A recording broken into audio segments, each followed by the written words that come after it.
Danes v Pomurskem dnevniku. Napad na avtomobil ministričinega soseda. Odzivi po zmagi. Fordov trgovec leta 2019. Dodaten dan dopusta.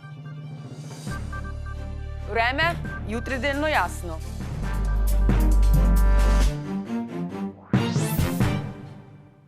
Drage gledalke in gledalci, lepo pozdravljeni v Pomurskem dnevniku. Nov šok za prvo žensko stranke Desus. Po prvotnih napovedih naj bi se v petek prašičerejskega občnega zbora v Prekmurju udeležila tudi ministrica za kmetijstvo, gozdarstvo in prehrano, ki upravlja tekoče posle, Aleksandra Pivec, a je na občnem zboru ni bilo. Zakaj, je kmalu postalo jasno. Po prvih informacijah naj bi neznanec na Ptuju poškodoval avtomobil, za katerega domneval, da je v lasti ministrice. To je prizor, na katerega je zjutraj pred službo na domačem dvorišču naletel sosed ministrice za kmetijstvo Aleksandre Pivec. Prvo, kar sem pomislil, je to, da so mi hoteli avto ukrasti. Na kar sem poklical policijo, po prihodu policije je bila ugotovitev, da je avto bil poln bencina in da je bila za šipo zataknjena neka trta. Rastlina, ki sicer zgolj spominja na odsekano vinsko trto, je bila skupaj s kolom zataknjena za voznikovimi vrati. Gre za sporočilo ministrici, ki prihaja iz znane vinogradniške družine. Najbrž so pomislili tudi na to, glede na to, da je to dejansko resnično hiša do hiše, da so precej podobna parkirišča, tudi avta podobnega tipa. Najbrž pač gre čisto iz neke mere previdnosti, kot sem rekla, glede na pretekle grožnje, tudi te zgodbe mogoče povezati.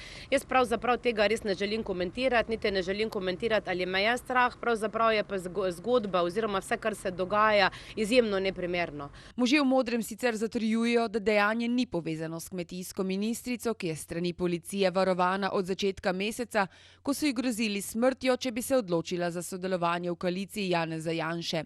Drugi sosedje ministrice primera ne želijo komentirati. 53-letni oškodovanec pa se ne počuti ogroženega. V bistvu nisem se prestrašil toliko, ker mi je bilo smešno, da bi, nimam nobenih nasprotnikov, da bi mi nešče na tak način škodil, pa če bi mi mislil škoditi, bi avto verjetno zagorel. Ne vidim razloga, da bi to nešče meni, da bi to bilo meni namenjeno.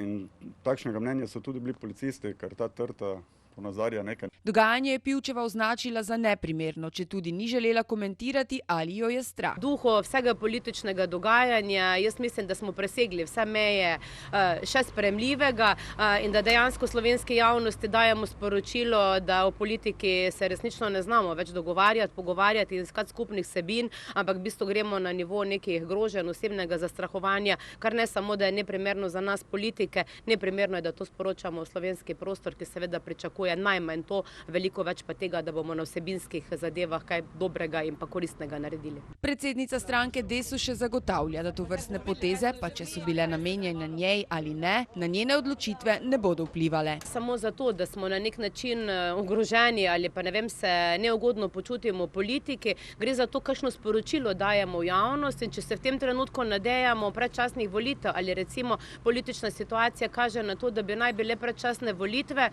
je resnično za strahom za pričakovati, kaj se bo vse v tem obdobju dogajalo, če še prav začeli nismo z nekim predvolilnim obdobjem, pa imamo takšno situacijo. Po besedah policije je sicer na avtomobilu nastala materialna škoda v višini 1000 evrov.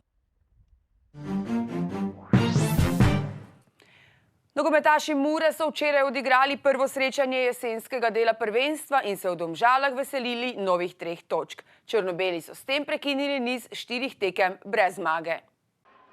Varovanci Anteja Šimundže so se morali za nove 3 točke pošteno potruditi.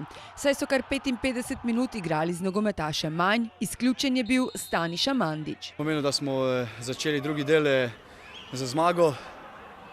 Bilo je težko, imeli smo igralca manj. Mogli smo se malo povleči nazaj, malo smo trpeli, odigrali smo eno odlično tekmo, imeli smo kar nekaj lepih priložnosti, ali glavno, da so 3 pike šle v Mursko Soboto. Kako težko je bilo nekako igrati skoraj 60 minut z igralcem manj? Pa je, mogli smo se nazaj potegniti, več smo mogli laufati, oni smo imeli enega igralca več, pritisk so redno izvajali nad nas, ali nismo se dobro branili, dobro smo ostali v obrambi. Hvala Bogu, da nismo prejeli še druge gole. Za konec, če to nekako Domžale ostajajo tvoja redna stranka?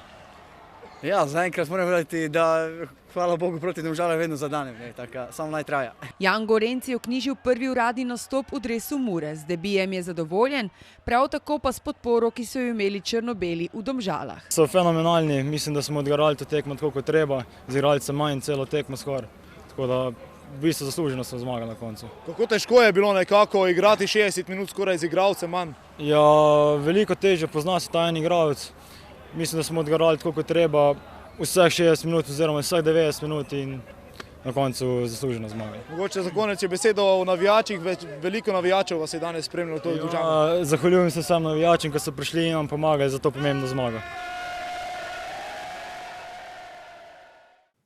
Naziv Fordov trgovec leta je ponovno osvojilo pomursko podjetje Autorajh. Fordov trgovec leta je častni naziv, ki ga vsako leto prejme Fordov trgovec za doseganje najvišjih standardov kakovosti in zastavljenih poslovnih ciljev.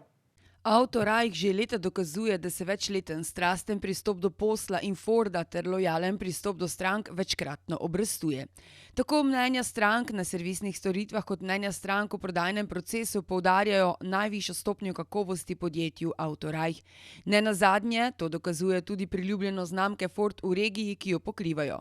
Autorajh hkrati nadgrajuje svojo ekipo, zavedajoč se, da je dodatna vrednost ljudeh, je povedal Tomaž Oblak, direktor prodaje in marketinga Sumi Motors Ljubljana.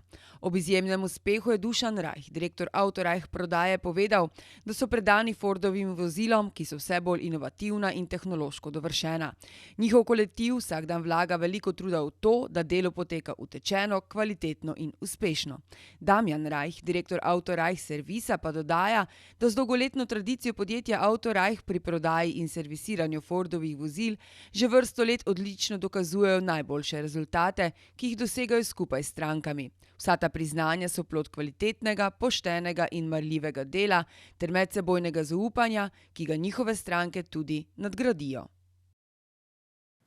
Začela je veljati novela zakona o delavcih v državnih organih, s katero se odpravlja neskladja pri priznavanju dodatnih dni dopusta.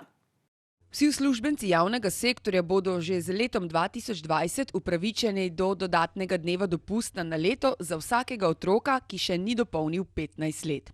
Za zaposlene v državni upravi je namreč do zdaj veljalo, da ima delavec pravico do povečanega dopusta največ za 3 dni, ne glede na število otrok v starosti do 10 let in ne glede na ostale kriterije. Medtem pa ostali deli javnega sektorja opredeljujejo dodatne dni dopusta po kriterijih kolektivnih pogodb, pravilnikih, sklepih, ki povzemajo zakon o delovnih razmerjih in imajo tako pravico do dneva dopusta na leto za vsakega otroka do 15. leta starosti. To je v praksi pomenilo, da so imeli delavci na enakih oziroma primerljivih delovnih mestih drugačne pravice glede na to, ali so zaposleni na ministrstvu ali občini ali pa v javnem zavodu. V 38. členu zakona o delavcih v državnih organih so zato poslanci dodali besedilo, da se delavcev letni dopust poveča za 1 dan za vsakega otroka, ki še ni dopolnil 15 let. Dopolnili pa so tudi 39. člen zakona. Tako so jasneje določili upravičenje za povečanje dodatnih dni dopusta za vse invalide in delavce, ki negujejo in varujejo otroke, ki potrebujejo posebno nego in varstvo. Cene reguliranih pogonskih goriv neosvinčenega 95-oktanskega bencina in dizla na bencinskih servisih zunaj avtocestnega križa in hitrih cest se bodo v torek zvišale.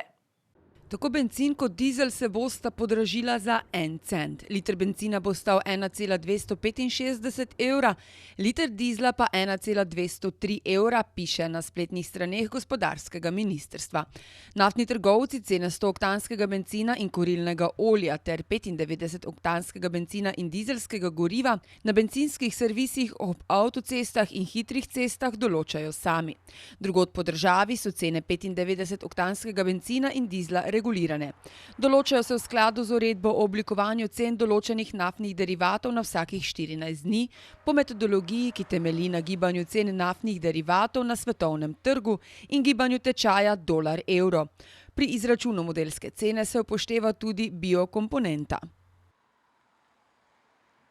Na spletnem portalu sobotainfo.com poročajo, da je zaradi koronavirusa v pomurskih lekarnah zmanjkalo zaščitnih mask. Kje jih še lahko dobite, preverite na sobotainfo.com, mi pa si poglejmo še kratke novice.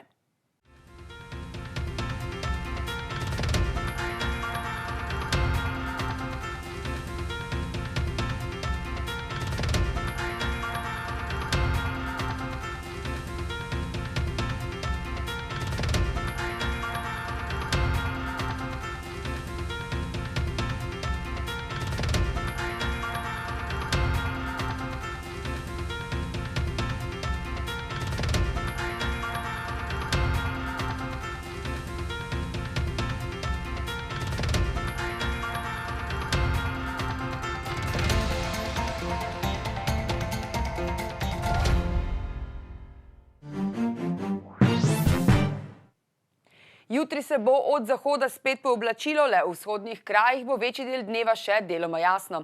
Kakšno vreme nas čaka v naslednjih dneh pa v vremenski napovedi. Danes smo imeli oblačen dan s temperaturami okrog 11 stopinj Celzija.